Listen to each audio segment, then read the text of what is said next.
Hello everyone. आज के lecture में हम पढ़ने वाले हैं बैलेंस ऑफ पेमेंट के बारे में। ठीक है, जो कि रेलेवेंट होने वाला है लेक्चर आपके जून 2025 में यूजीसी नेट का जो एग्जाम होने वाला है तो चलिए स्टार्ट करते हैं आज का लेक्चर सेशन। भुगतान संतुलन के बारे में जब भी हम स्टडी करते हैं तो सबसे पहले तो यही क्वेश्चन या यही डाउट रहता है कि आखिर किस चीज में इसका जो है प्रयोग किया जाता है। तो भुगतान संतुलन की जब हम बात करते हैं तो ये एक ऐसा आर्थिक पैमाना है, ये ऐसा आर्थिक पैरामीटर है जो किसी भी देश की अर्थव्यवस्था को एक तरीके से बताता है कि ठीक चल रही है या फिर उसमें कुछ परिवर्तन लाने, यानी कि ये एक तरीके से संतुलन में रखता है किसी भी देश की अर्थव्यवस्था को कि अगर वहां पर कोई कमी है तो उसको दूर करना है ना, यानी कि न तो आपकी जो इकोनॉमिक कंडीशन है वो खराब ना हो पाए, एक तरीके से है ना उसको देखना। यह किसी देश की आर्थिक सेहत के बारे में एक महत्वपूर्ण जानकारी देता है। इसी के द्वारा हमें यह पता चलता है कि किसी भी देश की अर्थव्यवस्था कैसी चल रही है, क्या घाटे में तो नहीं चल रही है ना, क्या कोई नुकसान में तो नहीं चल रही है। एक नीति निर्माताओं को प्रभावी राजकोषीय और व्यापार नीतियों को आकार देने में भी ये मार्गदर्शन देता है कि वो लोग जो एक अर्थव्यवस्था को स्टडी करके यह बताते हैं कि देश में क्या देश जो है घाटे की ओर जा रहा है या फिर उसके पास सरप्लस है ना।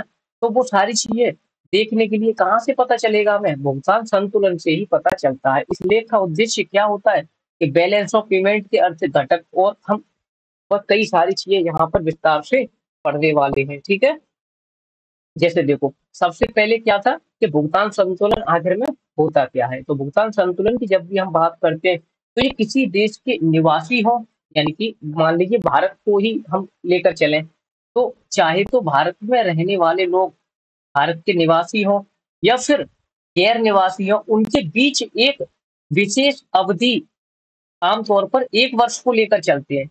ये तो आपने देखा ही होगा कि हर चीज को जब भी हम किसी भी चीज को कैलकुलेट करना चाहते थे 1 वर्ष को ही ज्यादातर हम जो है बेस ईयर मान के चलते हैं।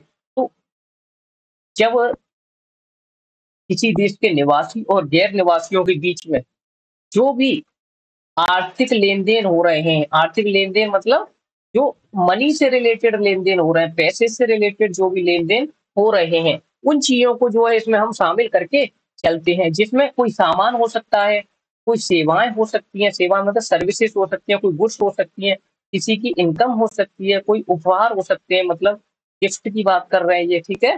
कोई गिफ्ट हो सकते हैं, जैसे हस्तांतरण, किसी ने किसी को गिफ्ट दे दिया मान लो, है ना? विदेश में कोई आपने निवेश किया या आप कोई लोन लेते हैं, वो सारी चीजें इसमें भुगतान संतुलन में ऐड करके चली जाती है। ठीक है, हम कोई लोन वगैरह भी लेते हैं ना तो वो भी जब भुगतान संतुलन किसी भी देश की हम मेजर करना चाह रहे हैं तो उसमें ये सारी चीजों को इंक्लूड करा जाता है ना। और ज्यादातर इसमें जो है हम पढ़ते अंतिम वस्तुओं का मूल्य लेते हैं, इसमें हम अंतिम मूल्य को लेते हैं किसी भी वस्तु का, जिससे कि जब भी हम कैलकुलेट करें तो 2 बार ना कैलकुलेट कर ले किसी भी चीज के प्राइस को, है ना। ये लेन देन सरकारी निकाय हो, फर्म हो और व्यक्तियों द्वारा किए जाते हैं। ठीक है, थर्ड इज भुगतान संतुलन को अंतरराष्ट्रीय भुगतान संतुलन के रूप में भी जाना जाता है, इसको हम इंटरनेशनल बैलेंस ऑफ पेमेंट भी कह सकते हैं। अब आते हैं हम इसके घटक कौन कौन से होते हैं, है ना। इनके दो ही घटक होते हैं, दो ही तरीके से हम इसको जो स्टडी करते हैं। जैसे एक तो होता है करेंट अकाउंट और एक होता है कैपिटल अकाउंट। करेंट अकाउंट को हम जो है चालू खाता बोलते हैं, ठीक है, और कैपिटल अकाउंट को हम पूंजी खाता बोलते हैं। दो ही घटक होते हैं इसके, दो ही चीजों को शामिल किया जाता है। एक होता अच्छा करेंट अकाउंट की जब बात करते हैं तो एक होता है नेट विजिबल और एक होता है नेट इनविजिबल। विजिबल का मतलब जो चीज हमें दिख रही है एक तरीके से, है ना, मूर्त बोल सकते हैं आप, टेंजिबल बोल सकते हैं इसको, इसको आप टेंजिबल बोल सकते हैं, टेंजिबल, है ना। जैसे ख्याति और ख्याति की बात करते हैं तो वो इंटेंजिबल होता है, इसको हम अमूर्त बोल सकते हैं। ठीक है, अमूर्त को हम बोलेंगे इंटेंजिबल। जब हम नेट विजिबल की बात करते हैं तो वो कहाँ आता है, चालू खाते में आता है, ठीक है, करंट। ट्रेड इन गुड्स, जब गुड्स में आप व्यापार करते हो, जब आप किसी वस्तु में व्यापार करते हो तो वो आपका करेंट अकाउंट के अंतर्गत आता है, ठीक है। बैलेंस ऑफ ट्रेड जिसको बोलते हैं, मान लो एक्सपोर्ट और इंपोर्ट की बात जब करी जाती है। उसके बाद नेट इनविजिबल की बात करें तो इनविजिबल क्या चीज होती है, सर्विसेज वगैरह प्रोवाइड करी जाती हैं, जो सर्विस वगैरह दी जाती है वो इनविजिबल होती है, क्योंकि वो कोई गुड्स तो है नहीं, उसको तो केवल हम महसूस कर सकते हैं। मान लीजिए कोई टेक्निकल प्रॉब्लम आ गया आपकी किसी भी गुड्स में, है ना, या फिर टीवी फ्रिज में, तो जब भी सर्विसमैन आता है तो उसकी सर्विस करके जाता है, तो उससे हमें ये सेटिस्फेक्शन मिल जाता है कि हाँ उसने सर्विस दी है और उसमें जो भी बदलाव आया है वो कोई गुड्स थोड़ी दिखाई दिखाई थोड़ी दे रही, जैसे डॉक्टर, वकील हो गया, सीए हो गया, कोई अध्यापक हो गया, है ना, टीचर हो गया, तो वो सर्विस प्रोवाइड करते हैं, वो प्रोफेशन होता है एक तरीके से। कंपनसेशन, ये कैसे निकले, सेक्टर ट्रेड एंड सर्विस, यानी compensation minus investment income. Investment income कौन कौन सी, जैसे डिविडेंड हो गया, कोई प्रॉफिट हो गया, कोई इंटरेस्ट हो गया। मान लीजिए आपने किसी कंपनी में कोई पैसा लगा रखा है, वहां पे उसको प्रॉफिट हो जाता है तो वो डिविडेंड के तौर पर बांटते, या फिर आपको भी प्रॉफिट हो जाए, या आपने कहीं ब्याज पैसा दे रखा है या ले रखा है तो वहां पर जो आप इंटरेस्ट वगैरह देती हैं वो इनविजिबल में आता है, ठीक है। उसके बाद ये तो हो गई सेक्टर ट्रेड इन सर्विसेज में। और non sector trade in services कौन कौन से होते हैं, क्योंकि शिपिंग हो गया, बैंकिंग हो गया और सॉफ्टवेयर जो हो गया, है ना, ये सारी जो इनकम होती है। उसके बाद प्राइवेट ट्रांसफर पेमेंट में क्या चीज आती है, प्राइवेट में तो आप गिफ्ट हो गए, रेमिटेंस हो गया, कोई ग्रांट्स दे दिया आपने, है ना, आपको भी ग्रांट्स वगैरह मिलती भी है, तो वो भी चीज यही आती है। इसको हम क्या बोलते हैं, नेट ट्रांसफर बोलते हैं इसको, ठीक है। उसके बाद नेक्स्ट है official transfer payment. Official transfer में क्या, ऑफिशियल ट्रांसफर भी हो सकता है, प्राइवेट ट्रांसफर भी हो सकता है, गिफ्ट, रेमिटेंस और ग्रांट्स तो आपकी, है ना। तो ये सारी चीजें नेट विजिबल और नेट इनविजिबल, ठीक है, वो आपकी करेंट अकाउंट में आती है। कि गुड्स में जो व्यापार करते हो, इम्पोर्ट एक्सपोर्ट हो गया आपका, है ना, फैक्टर ट्रेड एंड सर्विसेज कर रहे हैं आप, जैसे कंपनसेशन है, कोई प्रॉफिट डिविडेंड की बात कर लें। नॉन सेक्टर ट्रेड में आपकी शिपिंग, बैंकिंग और सॉफ्टवेयर आया था। प्राइवेट ट्रांसफर और ऑफिशियल ट्रांसफर में आपके जो गिफ्ट, रेमिटेंस और ग्रांट आते हैं। वहीं हम बात करें ना कैपिटल अकाउंट की, तो कैपिटल अकाउंट में आपका एफडीआई आता है। एफडीआई का मतलब होता है फॉरेन डायरेक्ट इन्वेस्टमेंट। जब आप कहीं विदेश में पैसा लगाते हो, किसी भी चीज इन्वेस्टमेंट कर रहे हैं, है ना। और एक होता है एफआईआई, फॉरेन इंस्टीट्यूशन इन्वेस्टमेंट, यहाँ पर 10% तक ही इन्वेस्टमेंट किया जाता है ना, वो होता है एफआईआई। और एफडीआई यहाँ पे मोर देन 10% होता है। यूरो में आपने इन्वेस्ट किया, कोई इक्विटी में इन्वेस्ट किया, तो वो कैपिटल में आता है। उसके बाद एक्सटर्नल असिस्टेंस होगी, कॉमर्शियल बोराइंग होगी, लॉन्ग टर्म का लोन हो गया, कोई आईएमएफ से लेन देन चल रहे हैं ना, एनआर डिपॉजिट हो गया। उसके बाद रूपी डेबिट सर्विसेज हो गई और अदर चीजें जो है इसमें आती है ना। तो करेंट अकाउंट की चीजें आपने याद रख ली, तो बाकी की चीजें जो कहाँ पे आएंगी, कैपिटल अकाउंट में आएगी। करेंट अकाउंट में वही कुछ चीजें जो हमने अभी डिस्कस करी थी। ये तो हो गए इसके फैक्टर। अब डिफरेंस पढ़े हम, तो बैलेंस ऑफ ट्रेड यानी व्यापार संतुलन, सॉरी, और भुगतान संतुलन यानी कि बैलेंस ऑफ पेमेंट में क्या अंतर होता है। तो जब हम बात करते हैं ट्रेड की, तो ट्रेड से टी का मतलब ट्रेड है, तो जो शेष विश्व के साथ, यानी एक देश दूसरे विश्व के साथ कोई इंपोर्ट और एक्सपोर्ट रिकॉर्ड करता है, यानी इंपोर्ट करना, कहीं से सामान लाना, और कहीं पे एक्सपोर्ट करना, वो ट्रेड के अंतर्गत आएगा, है ना। ट्रेड मतलब व्यापार। जब हम बैलेंस ऑफ पेमेंट की बात कर दे, तो यहाँ पर एक देश जब दूसरे देश के साथ उनसे आर्थिक लेन देन जो कर रहा है उनको रिकॉर्ड किया जाता है, वो भुगतान संतुलन में आता है। व्यापार में क्या चीज आ रही है, जो वस्तुओं का आदान प्रदान हो रहा है, और भुगतान में क्या चीज आती है, जो आर्थिक लेन देन होती है, ठीक है। रिकॉर्ड की बात करें तो इसमें केवल हम वस्तुओं को रिकॉर्ड करते हैं, इसमें व्यापार संतुलन में। भुगतान संतुलन में आप वस्तुओं और सेवाएं दोनों को इंक्लूड करके चलते हैं, उनसे जो आर्थिक लेन देन होते हैं आपके, ठीक है। तो ये पॉइंट आपका मैं पूरा याद रखना है आपको। पूंजी अंतरण की बात करें तो कैपिटल को इसमें हम शामिल नहीं करते हैं, कैपिटल ट्रांसफर को, लेकिन कैपिटल ट्रांसफर को हम यहाँ पर इंक्लूड करके चलते हैं, जो हमने अभी पिछली स्लाइड में जो है बताया था आपको। आर्थिक स्थिति की बात करें हम, तो ये एक आंशिक आर्थिक स्थिति कहें तो एक कंप्लीटली हमें किसी भी देश की आर्थिक स्थिति को नहीं बता पाता है। क्या? व्यापार संतुलन, बिकॉज ऑफ कि यहाँ पर केवल गुड्स को, वस्तुओं को शामिल किया जा रहा है, ठीक है, इंपोर्ट और एक्सपोर्ट को ही शामिल किया जा रहा है। लेकिन भाई भुगतान संतुलन में सारी चीजों को इंक्लूड करके चला जाता है, तो कहीं ना कहीं ये पूरी एक कंप्लीट इकोनॉमिक कंडीशन किसी भी देश की, क्या आर्थिक स्थिति है, कैसी इकोनॉमिक सिचुएशन चल रही है उस देश की, वो हमें यहाँ से पता आसानी से चल जाती है। वही घटक की हम बात करें तो यह भुगतान संतुलन के चालू खाते का एक घटक है। चालू खाते में कौन कौन सी चीजें आ रही? बैलेंस ऑफ ट्रेड, देखो हमने यहाँ पर पढ़ा था, है ना, बैलेंस ऑफ ट्रेड, ये क्या चालू खाते में ही तो आ रहा था यहाँ पर। लेकिन बैलेंस ऑफ पेमेंट की बात करें हम यहाँ पर, तो इसमें चालू खाता पूंजी खाता दोनों आ रहा है, बिकॉज कि भुगतान संतुलन, ये तो हमारे क्वेश्चन की हेडिंग ही थी कि बैलेंस ऑफ पेमेंट, और बैलेंस ऑफ पेमेंट में ये भी था, करंट अकाउंट और कैपिटल अकाउंट भी था, ठीक है।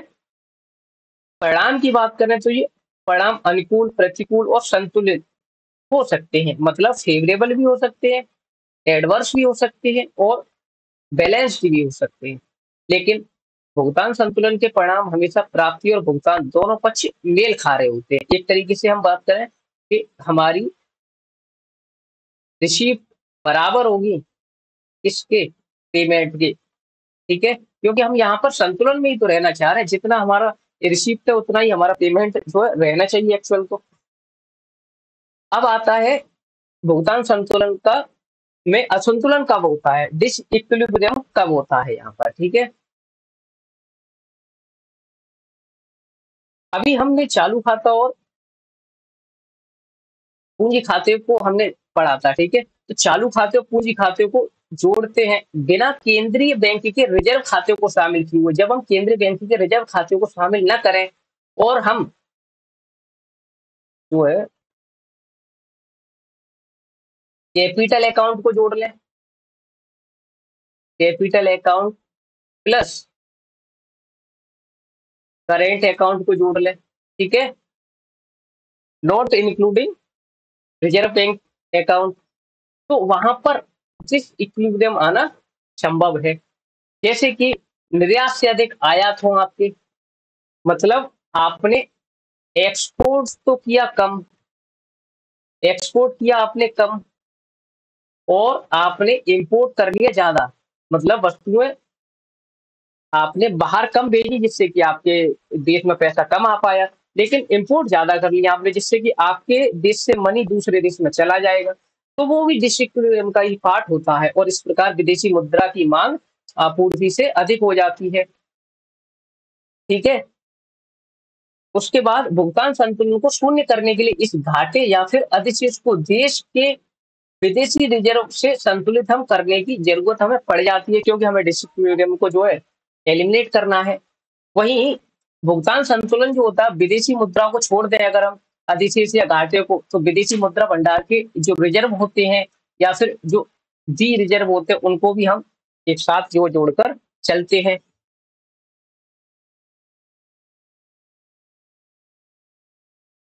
ठीक है। तो डी इक्विलिब्रियम की कंडीशन क्या थी, यहाँ पर आरबीआई के अकाउंट्स को हम जोड़े ना और केवल कैपिटल और करंट को जोड़ लेंगे तो वो हमारा डिसिप्लिन आता है। वही दूसरा क्या पॉइंट था यहाँ पर कि एक्सपोर्ट तो आपका कम हो रहा है, इंपोर्ट आपका ज्यादा हो रहा है, तो वही भुगतान असंतुलन कहलाएगा, ठीक है। असंतुलन के भी चार कारण हैं, कौन कौन से हैं कि एक तो आर्थिक कारण है, एक सामाजिक कारण है और एक राजनीतिक कारण है। आर्थिक कारण कौन सा, जो इकोनॉमिक कंडीशन मान लो किसी देश की खराब है। सामाजिक कारण कौन सा, मान लो किसी की फैशन में परिवर्तन आ जाए, है ना, ग्राहकों की रुचि में परिवर्तन आ जाए जनता की, तो वो सारी चीजें। राजनीतिक मतलब जो गवर्नमेंट्स का परिवर्तन हो जाना, गवर्नमेंट्स चेंज हो गई तो उसने जो है रूल्स को क्या कर दिया, फिर रूल्स चेंज कर दिए, तो वो भी कंडीशन हो सकती है। तो ये तो असंतुलन के भी कारण हो जाते हैं ना। अब चार तरीके का होता है ये भी। एक तो होता है अस्थाई असंतुलन, अस्थाई मतलब टेम्पररी है कभी नहीं है ना। फंडामेंटल वाला कंटिन्यूअसली चलता रहता है, चला रहता है ना, लॉन्ग टर्म तक बना रहता है। टेम्पररी वाला एक तरीके से हम कहें शॉर्ट टर्म है ये, ये शॉर्ट टर्म है, ये लॉन्ग टाइम तक रहता है। चक्रीय साइक्लिकल साइक्लिकल मतलब कभी तो बढ़ गया, कभी कम हो गया, कभी बढ़ गया, कभी कम हो गया, ये साइक्लिकल नेचर का होता है, ठीक है। और स्ट्रक्चर मतलब एक सेम डायरेक्शन में संरचनात्मक तरीके से चल रहा है, ठीक है। साइक्लिकल में तो कभी कम कभी बढ़ रहा था, लेकिन यहाँ पर स्ट्रक्चर में एक सेम स्ट्रक्चर से फॉलो करके चल रहा है वो। ये तो 4 तरीके के हुए। उसके बाद इनको हम कैसे दूर कर सकते हैं, वो भी उपाय यहाँ पर दे रखे हैं। जैसे कि स्वचालित सुधार हो गए कुछ, ठीक है, और कुछ है जानबूझ के बूझ कर किए गए उपाय। तो मौद्रिक उपाय में हम बात करें स्वचालित, स्वचालित में तो कोई नहीं बताया इन्होंने, लेकिन जानबूझ कर किए गए उपाय में 2 तरीके बताए इन्होंने। एक तो मौद्रिक उपाय होते हैं और एक व्यापार उपाय होते हैं। मौद्रिक कौन-कौन से होते हैं? कि मौद्रिक संकुचन हो गया, अवमूल्यन हो गया और विनिमय नियंत्रण हो गया। व्यापार से रिलेटेड कौन-कौन से हैं? निर्यात संवर्धन है, निर्यात शुल्क का उन्मूलन है, उसमें कमी करना, निर्यात सब्सिडी और उसको प्रोत्साहन करना, यानी सब्सिडी देना एक तरीके जिससे कि लोग वस्तुएं खरीदें और उससे पैसा अपने पास आ जाए। आयात को भी ऐसे ही हम देख सकते हैं कि कोई चीज हमने मान लो हमारे देश में किसी दूसरे देश से आ रही है, तो उसपे आयात शुल्क, आयात के प्रतिबंध लगाना, उस पे है ना इम्पोर्ट ड्यूटी लगा देना, जिससे कि बाहर से सामान कम आ पाए, तो यहाँ से मनी जो है कम जा पाएगी, है ना। कम जाएगी तो हमारे बैलेंस ऑफ पेमेंट ठीक होगा। अन्य उपाय में विदेशी ऋण हो गया, विदेश से आप ऋण ले दे भी सकते हैं। विदेशी निवेश को प्रोत्साहन भी कर सकते हैं, आपके आइए फॉरेन से हमारे देश में जो है इन्वेस्ट करिए, इन्वेस्ट करेंगे वो लोग तो पैसा ऑब्वियसली आएगा। पर्यटन विकास, जो पर्यटन स्थल खोल दिए जाते हैं जहाँ पर देश विदेश से लोग आते हैं, तो कहीं ना कहीं उससे भी इनकम होती है। विदेशी प्रेषण के लिए भी प्रोत्साहन कर सकते हैं आप, ठीक है। तो सबसे पहले क्या था हमारा मौद्रिक उपाय, ठीक है। मौद्रिक उपाय में हम देखें मॉनेटरी मेजर में, तो मॉनेटरी कॉन्ट्रैक्शन है एक, मुद्रा का संकुचन। तो जैसे कि डिमांड हो गया, है ना, घरेलू है या फिर मूल्य स्तर और आयात निर्यात की मांग को पैसे की आपूर्ति के संकुचन या विस्तार से प्रभावित किया जा सकता है। जैसे मान लो किसी डिमांड की हम बात करें, है ना, तो डिमांड हो गई हमारी या फिर प्राइस लेवल हो गया हमारा, तो वो इम्पोर्ट एक्सपोर्ट जब हम करते हैं तो कहीं ना कहीं उससे भी जो है कॉन्ट्रैक्शन या फिर कहें हम विस्तार, ठीक है, यानी संकुचन और विस्तार भी हमारे प्रभावित होते हैं, ताकि भुगतान के असंतुलन को सही किया जा सके, ठीक है। उसके बाद मुद्रा संख्या में संकुचन से क्रय शक्ति में गिरावट आएगी, क्रय शक्ति में गिरावट आएगी तो इस प्रकार कुल मांग हमारी क्या हो जाएगी, फिर घट जाएगी। मान लीजिए हमने किसी भी चीज का दाम जो है बढ़ा दिया, उससे क्या होगा, लोग बाग कम खरीदेंगे चीजों को, जब वो कम खरीदेंगे तो डिमांड उनकी क्या होगी, फिर कम होगी, है ना। इससे घरेलू कीमतें भी कम होने की संभावना हो जाती है, जिसके बदले आयात की मांग को कम कर देते हैं और निर्यात को बढ़ा देते हैं। कहीं ना कहीं निर्यात हमारा बढ़ेगा तो पैसा हमारा हमारे पास ज्यादा आएगा विदेश से। तो आयात में गिरावट और निर्यात में वृद्धि से हम असंतुलन के जो भी एफिशिएंसी है उसको हम डिफीट कर सकते हैं। एक होता है अवमूल्यन, अवमूल्यन का मतलब क्या था, डीवैल्यूएशन है, डीवैल्यू एक तरीके से। तो इसका मतलब होता है आधिकारिक दर में कमी करने, जिस पर घरेलू मुद्रा का किसी अन्य मुद्रा के साथ विनिमय हो जाए, यानी कि जो हमारी डोमेस्टिक मनी है वो हमारी दूसरी मनी के साथ एक्सचेंज हो जाए, एक तरीके डीवैल्यू कर देना, वैल्यू को कम कर देना एक तरीके से, ठीक है। तो बीओपी में मौलिक असंतुलन का अनुभव करने वाला देश जो निर्यात को बढ़ावा दे और आयात को कम करे, वो अपनी मुद्रा का अवमूल्यन कर सकता है। मतलब हम अपनी जो है, जो हमारी घरेलू मुद्रा है उसको हम कम कर सकते हैं, उसकी जो डीवैल्यू है एक तरीके से। इससे भी भुगतान के असंतुलन को हम ठीक कर सकते हैं। अवमूल्यन से ही आप माल का निर्यात सस्ता हो जाता है और आयात जो है यहाँ पर महंगा हो जाता है। हर देश यही करना चाहता है कि निर्यात तो सस्ता हो बट आयात यहाँ पर महँगा हो, है ना? कि लोग हमारे देश में अगर मान लो भारत में कोई आना चाह रहा है ना? तो कहीं न कहीं उसको ज़्यादा मनी पे करना पड़े। अगर हम किसी देश में जाते तो हमें कम मनी पे करना पड़े। तो इससे भी उनके यहाँ पर जो डेफ़िशिएंसी चल रही है अर्थव्यवस्था, जो बैलेंस ऑफ पेमेंट में, वो कहीं न कहीं सुधार लाएगा उसमें। तो अवमूल्यन और मॉनेटरी कॉन्ट्रैक्शन, ये 2 भी महत्वपूर्ण पॉइंट थे आपके। और एक स्लाइड आपकी ये थी कि कौन-कौन से रीज़न है जो कि असंतुलन के कारण बनते हैं। एक तो आर्थिक कारण था, एक सामाजिक कारण होता है और एक राजनैतिक कारण होता है। उसके बाद ये 4 तरीके से चलता है असंतुलन भी, है ना? एक टेम्परेरी होता है, एक फंडामेंटल होता है, एक साइक्लिकल होता है और एक स्ट्रक्चर होता है। कभी-कभी क्वेश्चन में भी पूछ लिया जाता है कि which of the following is not the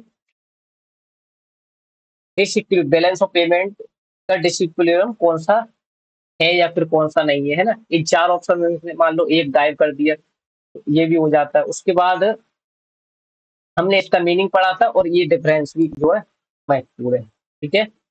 और एक स्लाइड आपकी ये भी जो कि पूरा क्रक्स यहाँ पर है, ठीक है? ये भी आप यहाँ से देख सकते हैं। क्वेश्चन कई बार यहाँ से भी बना है, करेंट अकाउंट और कैपिटल अकाउंट से, ठीक है?